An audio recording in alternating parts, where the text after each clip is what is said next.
Le média training. Alors pour celles et ceux qui ne savent pas ce que c'est tout simplement s'entraîner à parler dans les médias pour avoir une parole qui touche et qui fasse mouche. Le problème, c'est que beaucoup de dirigeants et même de DIRCOM ont quelque peu peur des médias, pensant que les journalistes ne sont pas nécessairement leurs amis. Eh bien, grâce à Clarence Rodriguez, qui a monté CR Consulting et qui est journaliste depuis quelques décennies, eh bien, grâce à Clarence, vous allez enfin pouvoir comprendre que non, le journaliste n'est pas un ennemi et que vous pouvez magnifiquement faire mouche grâce à son média training. Durant cet épisode, Clarence, que j'ai découvert lorsqu'elle était journaliste dans mon sud-ouest natal, va vous expliquer comment elle pratique avec ses apprenants, avec ses clients. Et je peux vous garantir que ces clients, c'est plutôt du lourd, puisqu'il s'agit de dirigeants ou de comex de très très belles entreprises. Dès lors, si vous avez un jour besoin de prendre la parole dans les médias, je vous conseille de contacter Clarence. Au-delà des techniques que Clarence apprend à ses clients, elle insiste à très juste titre sur l'aspect humain. Je suis toujours Laurent François, fondateur et dirigeant de l'agence Maverick, et je vous avoue qu'encore une fois, j'ai pris un énorme plaisir à discuter avec Clarence, que je connaissais depuis fort longtemps, lorsqu'elle commentait les matchs de mon club de foot préféré. Dès lors, je vous souhaite une très très bonne écoute, en compagnie de Clarence Rodriguez, la championne du média training.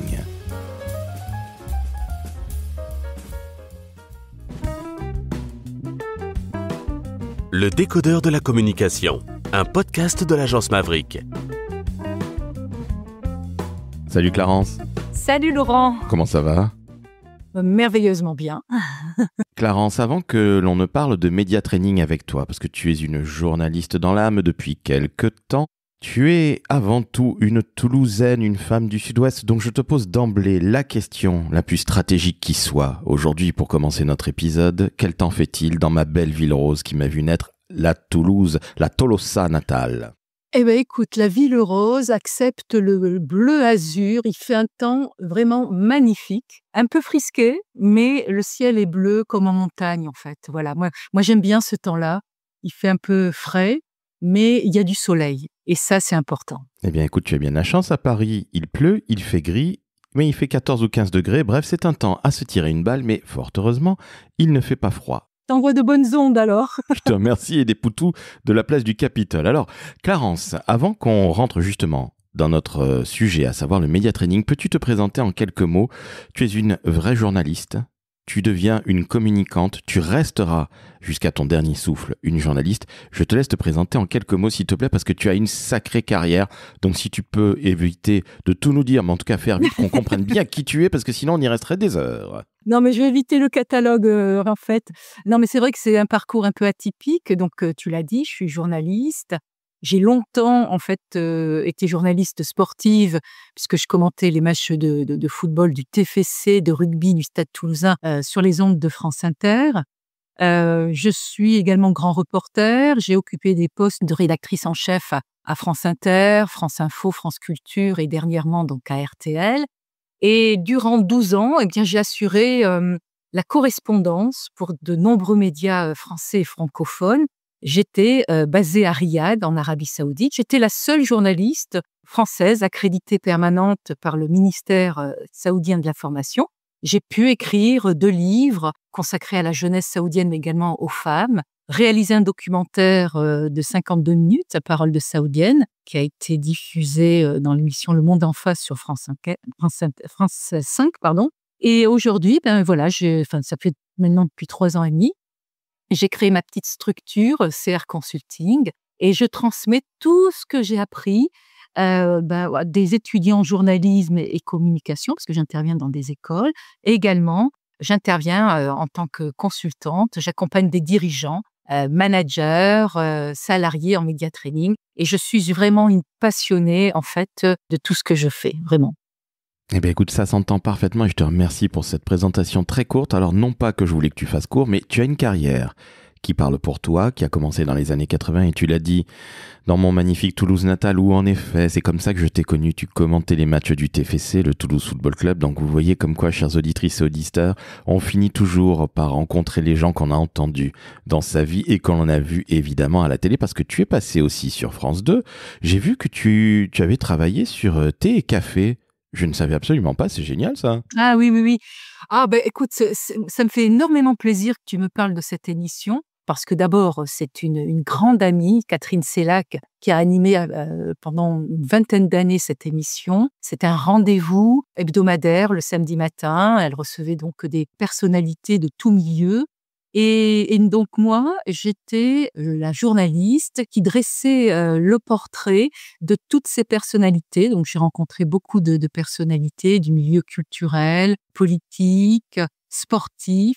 Et franchement, Catherine Sellac en est restée amie. Et pour moi, c'est important. C'est vraiment cette continuité donc dans la relation humaine.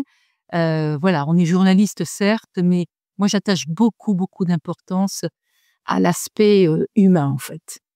Eh bien, ça ne m'étonne absolument pas de toi. On va évidemment saluer Catherine, que je regardais assidûment, et ça a toujours été des interviews absolument magnifiques, dos à dos.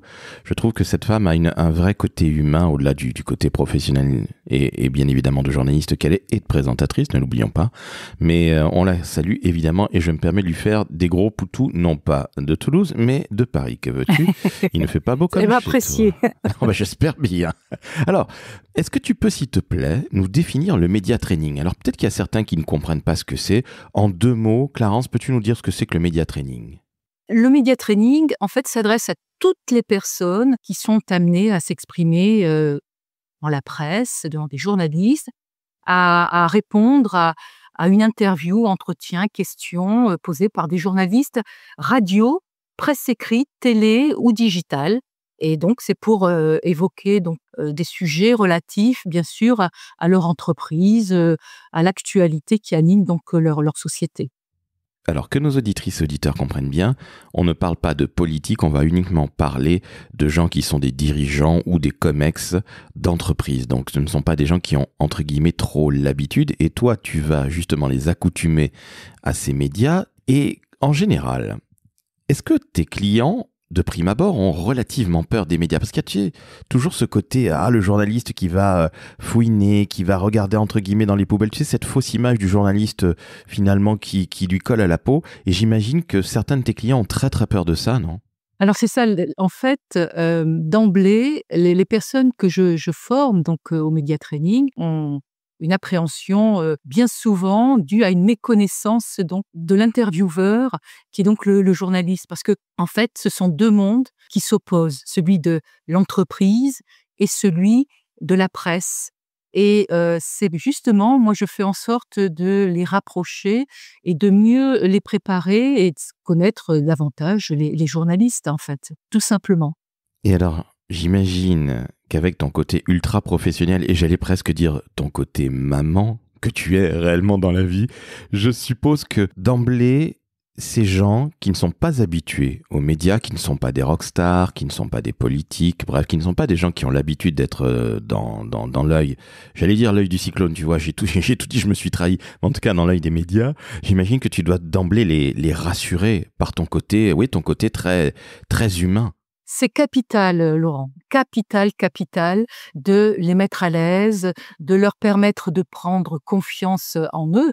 Parce que très souvent, je leur dis, mais c'est vraiment pour les rassurer et les rasséréner, c'est qu'en fait, ce sont eux les experts, ce ne sont pas les journalistes. Les journalistes, même certains qui vont les interviewer, ne connaissent même pas la société, ou peu ou prou en tous les cas, alors que les personnes que l'on sollicite pour une interview, que ce soit en radio, télé, presse écrite ou digitale, eh bien, ce sont ces personnes-là qui sont les experts. Et ça, il faut vraiment qu'elles sachent, je dis bien les personnes que je forme, sachent que ce sont elles qui vont apporter toutes les informations, les précisions, mais pas de n'importe quelle façon, en fait. Et là, je les guide, je les aide à surtout bien se préparer. Parce qu'en fait, la réussite d'une interview ou d'un entretien s'effectue en amont. c'est-à-dire lors de la préparation de l'interview ou de l'entretien. C'est capital. Et donc, je leur donne des petites clés. Alors, ce qui est important aussi au début, quand je les ai en face de moi,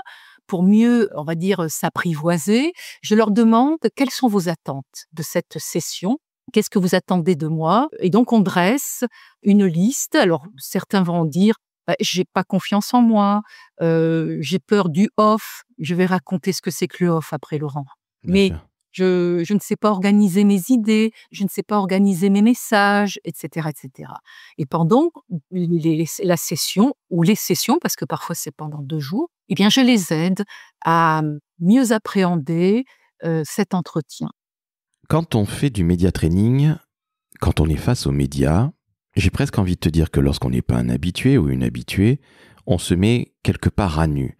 Et puis, il y a aussi ce côté, cette image plus exactement, tu sais, d'Élise Lucet avec Cache Investigation, qui, entre guillemets, vient un peu te chercher des poux dans la tête.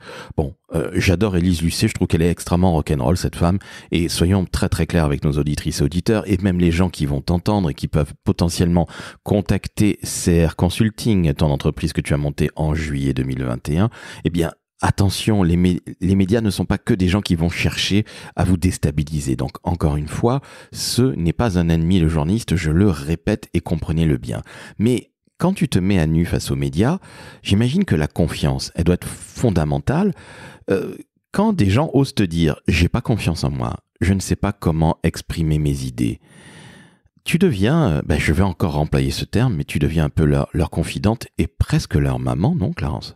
Ah ouais, parce qu'en fait, ils donnent tout ce qu'ils ont et moi-même aussi. Je pense que voilà, ça se fait dans l'énergie, ça se fait dans l'expertise et dans la confiance. Pour moi, c'est capital.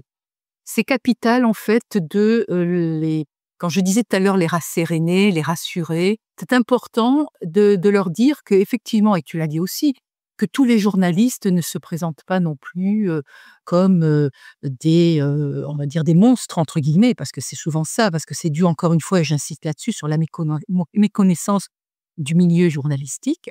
Et donc moi, petit à petit, je leur prends la main, en gros, je les accompagne, je suis très indulgente avec eux, et surtout, ce que je fais, c'est que les personnes que je forme, que ce soit même des dirigeants de très haut niveau, puisque j'ai formé des personnalités de haut niveau, c'est de les mettre en configuration.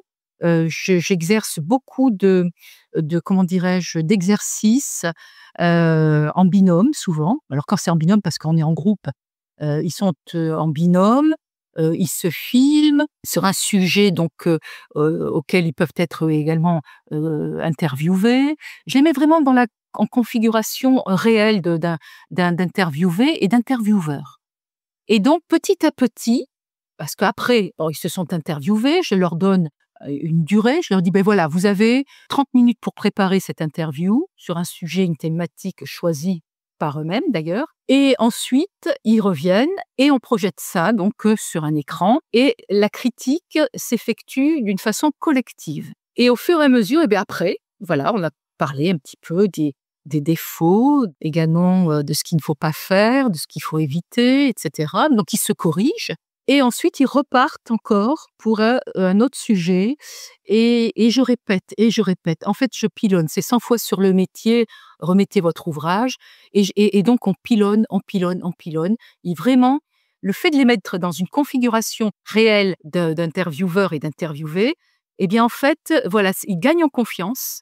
Et ça leur permet même de mieux préparer leur interview, de mieux préparer leur message, parce que c'est important. Je parle de message et je disais tout à l'heure effectivement que la réussite de l'interview s'effectue en amont, c'est-à-dire qu'en fonction du sujet que le journaliste veut aborder, il est important de prendre le temps donc de préparer et d'organiser les messages, ça peut être 1 ou 2 messages, en fonction de la durée de l'interview. C'est très important. La personne interviewée, c'est, encore une fois, et je le répète, l'experte. Mais elle peut partir dans tous les sens si elle n'organise pas ses messages. Et donc, je leur dis, préparez 1, 2 ou 3 messages. Alors, bien évidemment, Laurent, c'est en fonction aussi du contexte ou du format. Donc, si c'est par exemple une interview pour le journal de 13 heures, le sujet, on sait qu'il fait 1 minute 15, on vient vous interviewer, on sait que le journaliste va extraire peut-être 10 ou 15 secondes maximum. Donc il faut être surtout très synthétique, très, très court. Et puis il faut tout de suite donner l'idée qui est la plus importante. Il faut commencer par ça, en fait. C'est l'idée la plus importante. Et ensuite, on déroule. Voilà. En gros, alors après, c'est pas pareil. Si on est interviewé en direct sur un plateau télé, on a un peu plus de temps. Mais il est important pour la personne donc que je forme de connaître la durée de son intervention initialement. C'est capital. Pour une interview, par exemple, presse écrite, alors là, pour le coup, on est un petit peu plus, on a un peu plus de le temps, on peut s'étendre un peu davantage, en fait. Mais toujours pareil, c'est de bien serrer ses messages, ses idées. Il faut être synthétique, il faut être court, concis, percutant, pertinent. Voilà, ça c'est en fait, je synthétise un petit peu ce que le média training peut apporter à ces personnes qui ont une appréhension donc des journalistes et du milieu journalistique. Merci beaucoup Clarence. Je crois que tu viens de clarifier enfin ce qu'était le média training. Pardon, tu vois, j'en bafouille parce que tout ce que tu me disais, c'était soyez concis, préparez, n'improvisez pas, ne rentrez pas dans les détails parce que ça n'intéresse personne, surtout quand vous avez fort peu de temps pour vous exprimer et qu'en plus, on va extraire une toute petite partie de votre minute 15 dont tu parlais. Donc, j'imagine que ça doit être malgré tout. Et je sais que tu mets les gens très à l'aise, la question ne se pose pas et je pense que les auditrices et auditeurs l'entendent. Mais j'imagine que ça doit être une énorme pression quand on te dit, par exemple, j'ai Radio France qui a besoin de toi pour 1 minute 30 pour parler de tel ou tel truc. J'ai le journal de France 2 ou de TF1 qui a besoin de toi sur telle chose. Et puis, on peut être aussi prévenu un peu à la dernière minute. Ce stress-là, est-ce que tu le gères pendant tes média training au-delà des choses très techniques dont tu as parlé à l'instant ? Oui, je les mets en configuration, donc j'évoque effectivement les contraintes de journalistes. Donc, comme je le disais, que ce soit en fonction de radio, télé, presse écrite ou digitale. En fait, c'est important que, en amont, la personne qui va être interviewée dans une entreprise connaisse les questions, pas toujours, on ne connaît pas, mais en tous les cas, l'angle, c'est-à-dire le sujet, sur quel sujet allons-nous parler. Voilà. Mais il faut quand même préciser, Laurent, que souvent, et ça c'est important, les personnes qui sont interviewées, quand on a affaire à des sociétés structurées ou des grandes sociétés, il y a les responsables de communication qui accompagnent les interviewés. Donc, le travail est un petit peu donc préparé et mâché en amont, et ça c'est capital en fait, hein. Il y a aussi des propos qu'on doit éviter quand on est interviewé. On ne peut pas tout dire à la presse. Il peut y avoir effectivement ce climat de confiance qui s'instaure entre le journaliste et l'interviewé, mais on ne peut pas tout dire, donc il faut faire attention.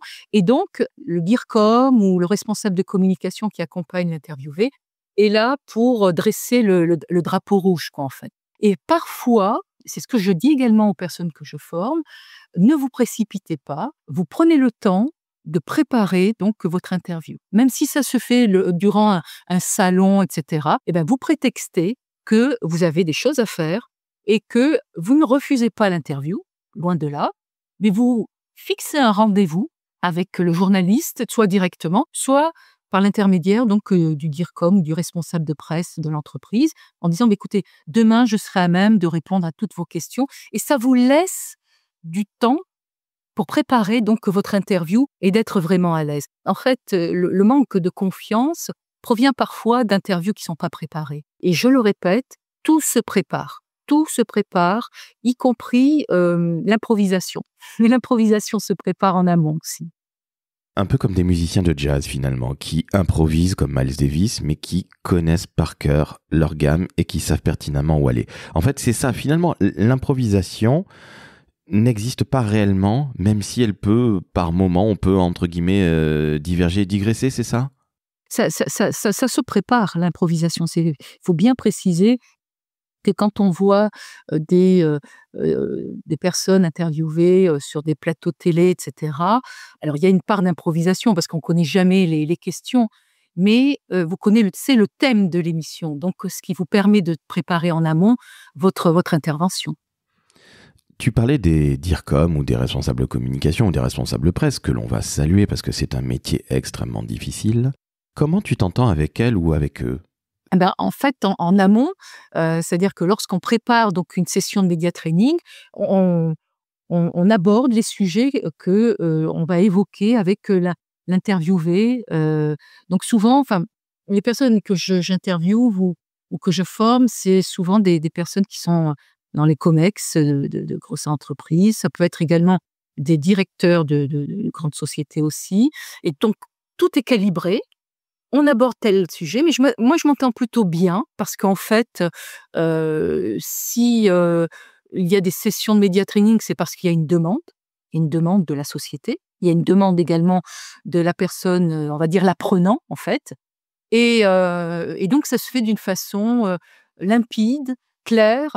Généralement, il y a une confiance mutuelle, ça c'est important. Les DIRCOM, les responsables de presse apportent leurs compétences, au travers la société qu'ils ou qu'elles représentent, et moi j'apporte donc, mon expertise, ma compétence dans le domaine de média training. Donc, voilà, c'est du win-win.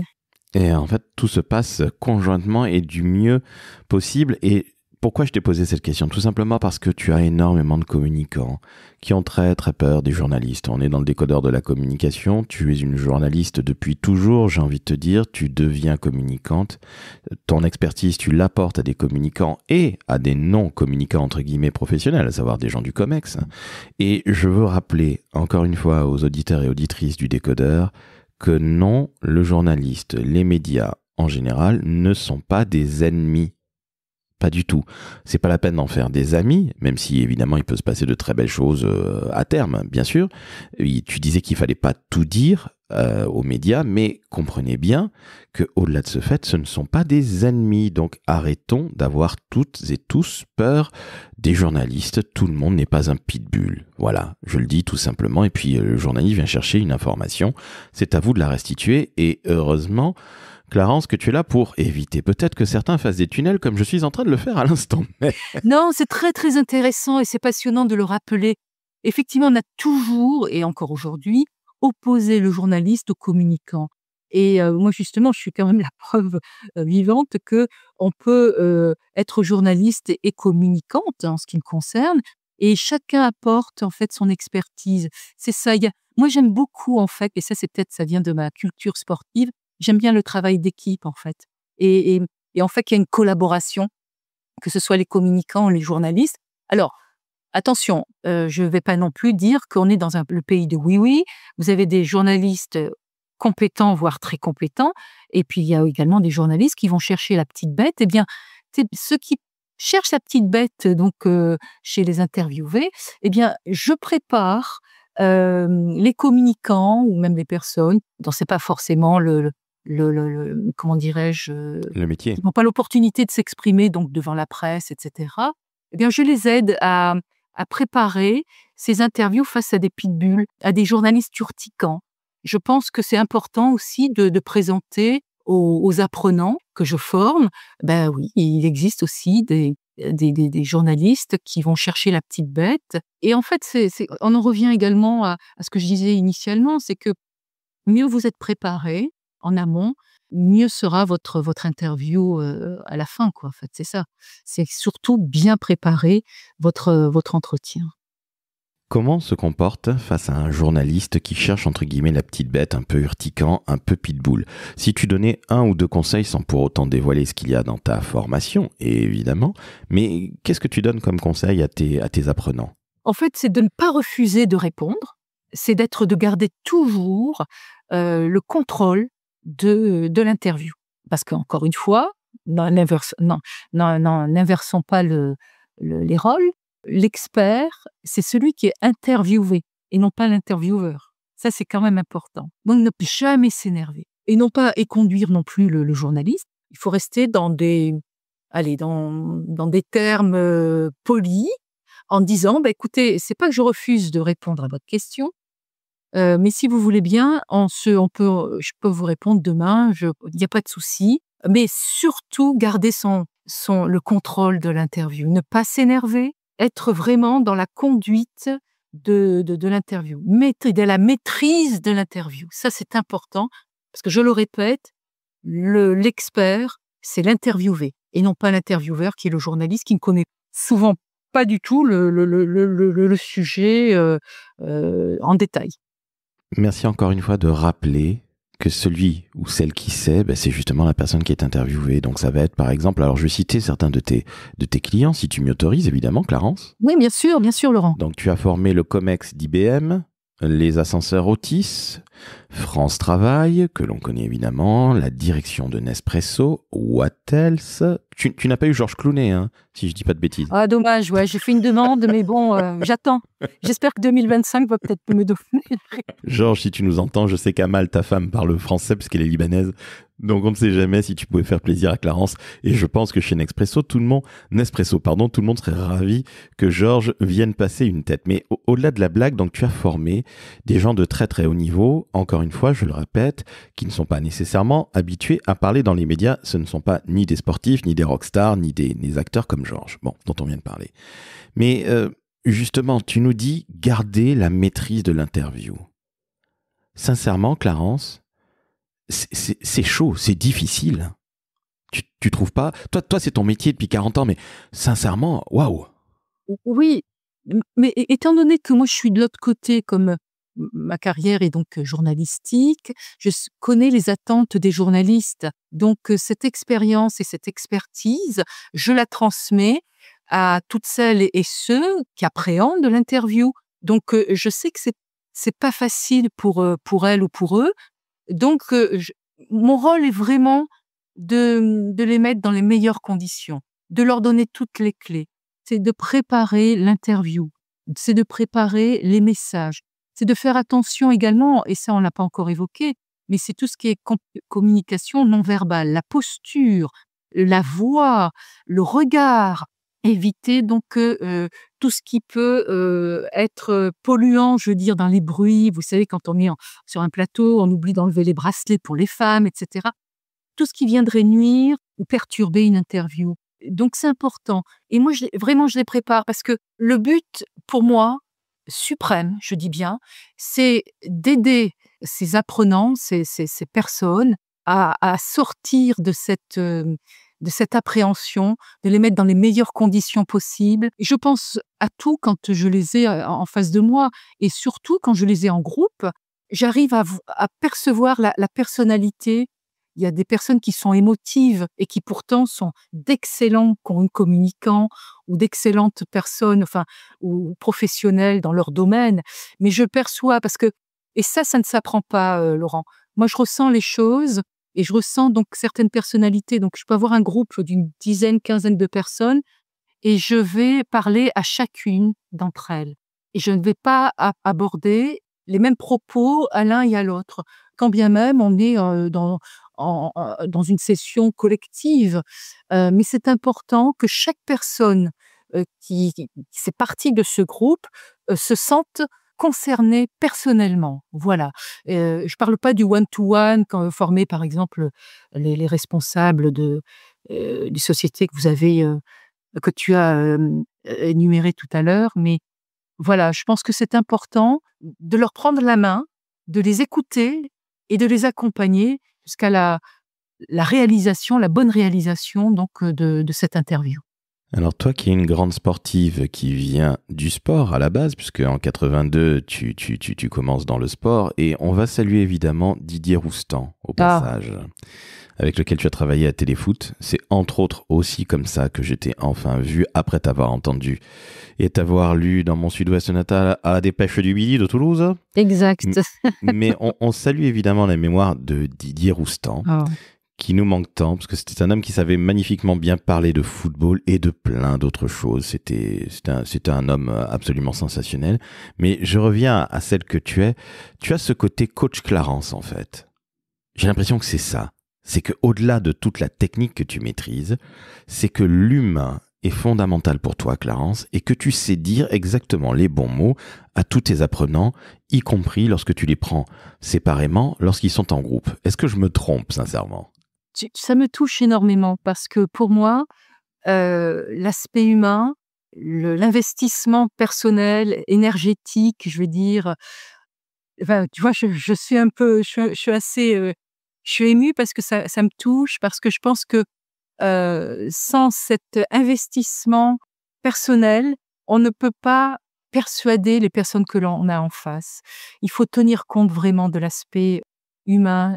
L'émotionnel fait énormément partie de, des sessions, de média training pour moi. Ce n'est pas un pis-aller. Je le dis vraiment, c'est pas un pis-aller. C'est de se dire: «J'accompagne des femmes et des hommes, à ce qu'elles soient la plus performante et la plus le plus performant dans les interviews». En fait, il y a l'aspect, oui, l'aspect humain compte beaucoup. Parce que dans le média training, même dans les interviews, il est important de donner de soi-même. C'est pas quelque chose de mécanique, et cetera. Vous allez faire la différence, si par exemple, il y a une petite anecdote, il y a peut-être quelque chose, c'est ça, c'est personnaliser son interview, et ça, j'en tiens énormément compte. Parce que pour moi, je mets, l'humain, au centre de tout, et ça, c'est important que je le transmette à mes apprenants, quoi, en fait. Quel que soit d'ailleurs le niveau de social, le niveau professionnel des personnes que j'ai en face, parce que les personnes, quel que soit leur niveau, que ce soit des grands patrons, et cetera, Comex, vous l'avez dit, d'IBM ou Nespresso, et cetera. J'ai des personnes qui viennent chercher quelque chose en plus, quoi. C'est-à-dire, qui enfouissent en eux ou en elles, mais qu'ils ne savent pas ou elles ne savent pas, l'exprimer. Et donc, voilà, les sessions et les séances de média training, eh bien, servent à cela, et moi, je les accompagne. J'aime bien le terme accompagnement. Je trouve c'est important. Voilà, il y a pas non plus, on fait fi donc de niveau, social, de niveau professionnel, et cetera. Non, non. C'est important, j'ai avant tout des hommes et des femmes que j'accompagne. Tu parlais de posture tout à l'heure.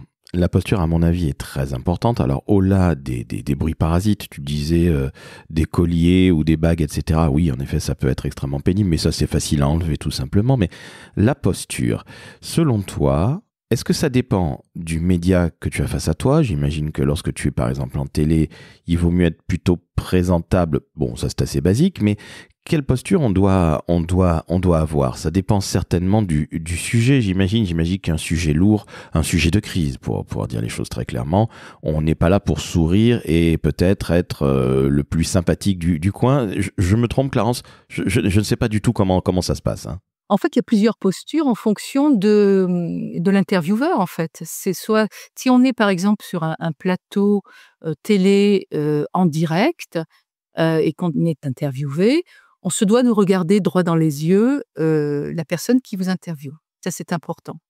C'est d'être un petit peu avancé sur son fauteuil, prêt à bondir, j'ai envie de dire. Donc parce qu'on n'est pas, adossé donc, justement, au dossier de la chaise ou du fauteuil. On a les mains généralement, on peut les croiser un petit peu les mains, mais pas trop non plus, et puis pas trop de gestes. En fait, il faut pas gesticuler, quoi, en fait, voilà. On est là, on regarde droit dans les yeux la personne, le présentateur, et on débite, et voilà, et on présente donc, ces messages, qu'on a préalablement préparés. Donc ça, c'est important, c'est en télé, et on garde toujours cette confiance en soi. Alors vous allez me dire: «Mais ouais, mais ça fait peur, il y a les caméras». C'est vrai, c'est vrai. Mais les séances de média training, justement, permettent de gagner, en assurance, justement. Parce qu'encore une fois, quand vous vous dites que c'est vous l'expert et non pas celui qui présente, vous gagnez en confiance, et donc votre attitude est beaucoup plus ouverte. On le voit, il y a le sourire, il peut y avoir un petit rictus, il ne s'agit pas d'être hilar. Voilà, vous êtes sympathique, en fait, on a envie de vous écouter. Ensuite, il y a la posture en radio. Alors là, pour le coup, la radio, pareil, en fonction de la durée de l'interview, on se doit encore une fois, de maîtriser l'entretien. Là, c'est en termes de voix, mais également en télé, hein. C'est-à-dire qu'on n'est pas trop rapide, il faut pas être speed en disant: «Allez, je vais, évacuer l'interview, je vais évacuer, mon message principal». Non, non, non. On joue avec la voix, avec le rythme aussi. de sorte que vous captivez l'attention de l'auditeur ou du téléspectateur, et ça, c'est important. C'est ça, en fait, la communication non verbale, parce que n'oublions pas, il y a l'intervieweur, l'interviewé, mais vous avez une troisième personne qui est l'auditeur, le téléspectateur, en fait, le public auquel vous adressez. Et ça, c'est important. Ça, en fait, on est à trois, quoi, en fait.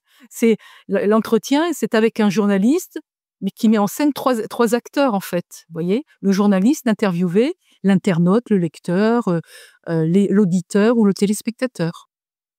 C'est absolument passionnant ce que tu nous dis là. Alors, tu nous dis évidemment des choses qui sont de bon sens commun, et je trouve ça très très bien, de bon sens paysan, de bon sens terrien. Et je pense que dans nos métiers de la communication, au sens le plus large, qui plus est lorsqu'on est dans des rédactions peut-être d'un côté, ou dans des grandes agences, ou dans des grandes entreprises du côté de Paris, on a un peu tendance à avoir les pieds qui décollent du sol et être un peu justement hors sol et de ne plus avoir ce bon sens terrien. Eh bien là, tu viens de nous dire qu'il faut avoir l'air sympathique, mais ne pas trop en faire, et éviter de parler avec les mains comme on le ferait parfois en s'énervant avec des amis. Là, c'est pas du tout le cas. Et il faut savoir aussi avoir un contrôle du timing. Donc ça, c'est très important. Et je te remercie de le dire. Pardon, tu vas dire quelque chose? Oui, en fait, ce que je voulais préciser, tu as tout à fait raison. En fait, il y a un mot qui est important pour illustrer tout ça. Il faut rester authentique. Rester authentique. Rester vous-même, rester soi-même. Et le message passera beaucoup mieux. Les gens n'ont pas besoin, enfin les personnes que je forme, n'ont pas besoin de se transformer en acteurs ou en comédiens. Alors, il faut l'être un petit peu pour passer, mais c'est surtout rester authentique, rester vous-même. Ça, c'est fondamental pour moi. Donc finalement, tu n'es pas obligé de jouer le bon client, tu sais, celui qui a réponse à tout, qui est hyper cool, etc. Tu sais, comme on en voit parfois dans des émissions plutôt de divertissement à la télé, voilà.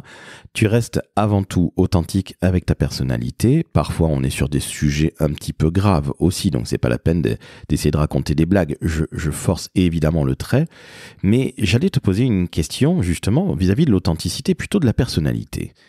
Est-ce que finalement, les meilleurs porte-paroles, les meilleurs médias traînés, tes meilleurs apprenants, sont plutôt des grandes gueules ou des gens introvertis? Bref, qui sont-ils ou qui sont-elles, selon toi, tes meilleurs médias traînés, tes meilleurs apprenants? Oui, c'est très intéressant là, ce que tu dis. En fait, il y a toutes les personnalités. Je peux avoir des grandes gueules, je peux avoir des gens timorés, des gens timides, réservés. Et le but pour moi, c'est de tous, je veux dire, surtout quand c'est une classe en fait, j'ai un groupe, c'est que je prenne donc et la grande gueule et la personne qui est timide, réservée, que je les conduise ensemble vers un même objectif. C'est-à-dire d'être convaincant, pertinent, authentique à l'antenne. Ça peut être à la radio, télé, presse écrite. Et en fait, à un moment donné, il n'y a plus de grande gueule, il n'y a plus de personnes timorées ou de timides ou de réservées. Ils s'aperçoivent que quand ils interviennent dans les sessions de média training, ils sont là pour se perfectionner, en gros. C'est un peu ça. Ils viennent pour quelque chose. Donc, il y a une volonté. C'est pourquoi ils participent à une session de média training. Quand tes apprenants sortent de ces sessions que tu fais avec elles ou avec eux, comment ils se sentent? Est-ce qu'ils se disent « Mon Dieu, j'ai réussi à faire un boulot colossal auquel je n'aurais jamais cru quelques jours ou quelques heures avant ?» Ou est-ce qu'au contraire, ils se disent je sais pas, oui, bon, ça m'a pas tant appris que ça parce que moi, je suis un killer et de toute façon, je me serais très très bien débrouillé sans coach Clarence. Alors, en fait, ce qui se passe au terme donc de la session de média training, je leur donne la parole. Je leur demande, voilà, parce que souvent, quand par exemple, j'interviens pour le CEGOS, qui est le Centre de formation professionnelle internationale, qui est un grand centre de formation, donc à la fin de la session, je leur demande, voilà, faites-moi un point, un petit peu, de ce que vous avez appris ou pas. Et donc, c'est totalement à l'opposé de ce qu'ils m'ont dit au départ. Et pour moi, ça me fait plaisir, en fait. Il n'y a pas le côté égo ou quoi que ce soit. C'est de se dire que je suis partie. On a démarré avec un groupe qui appréhendait, qui avait toutes les raisons finalement de ne pas participer à une session de média training et qui, au final, ils se retrouvent satisfaits d'eux-mêmes en disant bah oui voilà je peux être interviewé, je connais les écueils à éviter, je connais les questions urticantes à éviter, je sais comment je dois me positionner sur un plateau télé en direct ou ou lors d'une interview qui est enregistrée. Donc voilà, ils sont généralement ils sont contents d'eux-mêmes et ça c'est pour moi c'est important aussi parce que je me dis: «J'ai pas perdu mon temps» et c'est comme, voilà, comme je disais tout à l'heure, c'est une équipe en fait. On est capitaine d'une équipe et on est là pour gagner. On est là pour gagner et c'est la plus grande, satisfaction que je peux obtenir de ces apprenants en tous les cas. Clarence, je te remercie pour toutes ces informations que tu nous as données. Tu nous en as donné énormément et surtout, tu as permis à toutes celles et ceux qui nous écoutent, j'espère qu'il y a beaucoup de dirigeants et évidemment des communicants, mais ça je le sais, tu as donné beaucoup de force et tu as dédramatisé ce fameux média training. Mais j'ai une dernière question pour toi et crois-moi, elle est difficile. Qu'est-ce que tu kiffes le plus dans ton métier au-delà de l'humain? Oui, la question est difficile et c'est pour ça que j'ai précisé humain, Clarence. Ah, mais ça reste justement dans l'humain. Moi, c'est franchement, quand j'ai, les apprenants ou l'apprenant en face de moi, au à la première, minute de notre rencontre, effectivement, donc il y a un mur de verre, en fait. Et ce qui me plaît énormément, c'est qu'au fur et à mesure, que j'interviens durant la session, ce mur de verre se brise. Et ça, pour moi, c'est important parce que je me dis: «La personne comprend que, on peut suivre une session de média training en s'abandonnant, mais en donnant aussi le maximum» et qu'en fait, à la fin, quand la personne ou les personnes me disent, vraiment, «Merci», parce que le mot «merci» c'est quand même important. «Merci, Clarence», je me sens prêt ou prête à effectuer, une interview en radio, télé, presse écrite et pour moi, c'est vraiment la plus belle des récompenses, vraiment. Alors qu'est-ce que tu veux que je te dise? Tu es une véritable humaine, ça ne m'étonne pas et je pense que tout le monde l'a compris en t'écoutant dans cet épisode du Décodeur. Donc vous l'avez bien compris, au-delà de la technique, il y a de l'humain et coach Clarence. C'est une véritable humaine qui va vous transcender face aux médias. Donc n'ayez plus peur. Alors justement Clarence, on peut te contacter évidemment. Alors on le fait par LinkedIn je suppose? Oui, oui, en message privé, il y a pas de souci. On peut me contacter, directement et je prendrai un grand plaisir, un immense plaisir à répondre aux personnes qui me contacteront. Et évidemment, alors le fait que tu sois à Toulouse ne pose aucun problème, tu te déplaces partout. Non, oui, mais c'est important, je suis mobile, moi, dans toutes les sessions de média training que j'anime, ça peut être Paris, ça peut être, l'Alsace, ça peut être non, mais je vais partout. Ça peut être les DOM-TOM, non, non, je suis très, très mobile et chaque fois, c'est un immense plaisir et surtout, un challenge, parce que c'est chaque fois un challenge, parce que ce sont des sujets, des apprenants différents chaque fois. Avoir le goût des autres, c'est ça le sel de la vie, c'est que finalement, face à un apprenant ou une apprenante, c'est jamais la même personne, même si on a énormément d'expérience et d'expertise comme toi. Je préciserai une chose, c'est que systématiquement, je me remets en question, hein. Chaque fois, chaque session de média training, j'ai beau, maîtriser le sujet, sans aucune forfanterie, mais je me remets toujours, toujours, toujours en question. Parce que ce sont des personnes différentes que j'ai, en face de moi. On va se quitter encore une fois sur ce trait d'humilité et d'humanité qui te vont si bien. Et chères auditrices, chers auditeurs, quand on entend une épée, une journaliste comme ça que j'ai entendue moi à la radio, que j'ai lue dans mon sud-ouest natal et que j'ai vue à la télé, vous savez ce qu'on fait? Vous savez ce que vous faites? Vous mettez 5 étoiles sur Apple Podcast, vous mettez 5 étoiles sur Spotify et surtout vous vous abonnez au Décodeur de la communication, le plus grand podcast autour de la communication. Tu noteras ma modestie, Clarence, tu as vu? Bon, trêve de plaisanterie, 5 étoiles sur Apple, sur Spotify, abonnez-vous.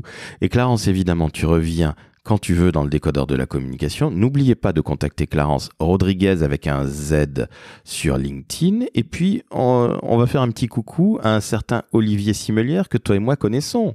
Ah là là, Olivier Simelière qui est vraiment, alors pour le coup, un communicant d'une très grande qualité, tant professionnelle qu'humaine. Franchement, c'est quelqu'un que j'apprécie beaucoup, qui donne beaucoup de conseils donc à des communicants. Et d'ailleurs, je trouve aussi que c'est un petit peu dommage qu'il soit un peu, il fait partie des oubliés des communicants à cause de l'âge. Et ça, je trouve ça un peu pénible dans notre France. Ah, on est bien d'accord, il s'investit énormément pour les seniors que toi et moi sommes et que nos auditrices et auditeurs pour les plus jeunes seront un jour. Donc, pensez à ça, ce n'est pas parce qu'on a 45 plus, je parle d'âge, que forcément on est un vieux con ou un boomer. Bref, je te laisse Clarence, je te remercie, c'était absolument passionnant. Ah, pour moi aussi, passionnant. Merci beaucoup, Laurent. Ciao ciao. Ciao, ciao.